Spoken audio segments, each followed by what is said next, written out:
sebesar 55,49%.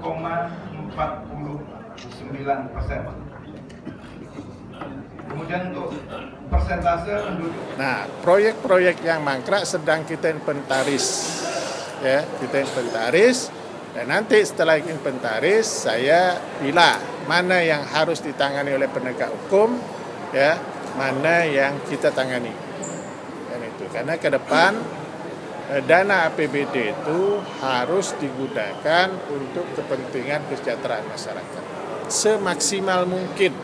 Saya tak jamin 100%, tapi setidaknya ada perubahan, masyarakat bisa menikmati hasil pembangunan, menikmati ya APBD itu sendiri.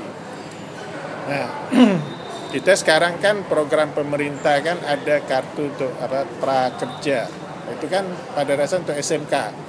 Nah, program ini ya bagus, tapi kita harus jawab dengan membangun SMK-SMK unggulan. Nah, harusnya itu salah satu contoh aja, mensinergikan pembangunan itu. Nah, sekarang ini di tengah misalnya wilayah itu ada pertumbuhan pembangunan pesat. Ada di pinggiran sekarang dibangun dengan nawacita sekarang, presiden sekarang.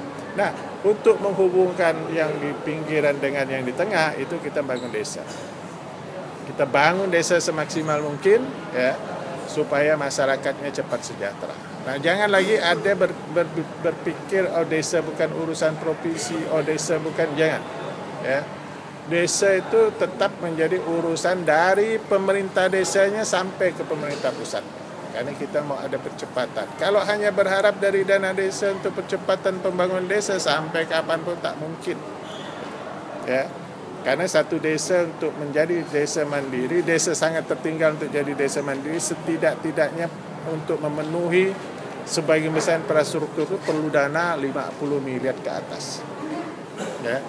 Nah, bayangkan ada 1.600 desa tertinggal dan sangat tertinggal. Nah, kalau dana desa rata-rata 1,5 miliar, ya, dia perlu kurang lebih 25 tahun.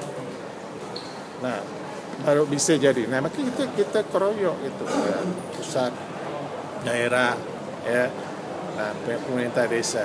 Jadi itu ya yang tadi saya tekankan. Ada berapa banyak Pak proyek yang masih dikerjakan KPU sendiri Pak? Bisa dilipat yang kata Pak Gubernur tadi masih mangkrak gitu.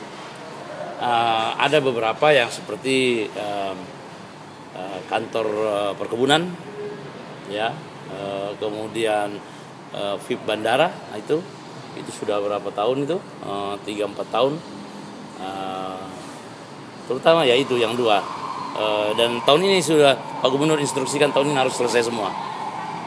Ya selama ini memang penganggarannya kurang tepat barangkali sehingga berlarut-larut sampai 4 tahun, dan instruksi Pak Gubernur saat ini bahwa tidak ada pembangunan yang melebihi 2 tahun.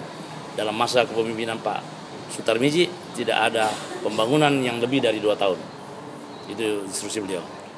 Pak, adakah proyek kita yang menangkap adakah proyek kita yang mangkrak terus terdaftar di KPK saat ini? Oh, nggak ada. Yang mangkrak ini mangkrak itu karena belum selesai aja, bukan dibiarkan. Ya, tahun ini diselesaikan ya.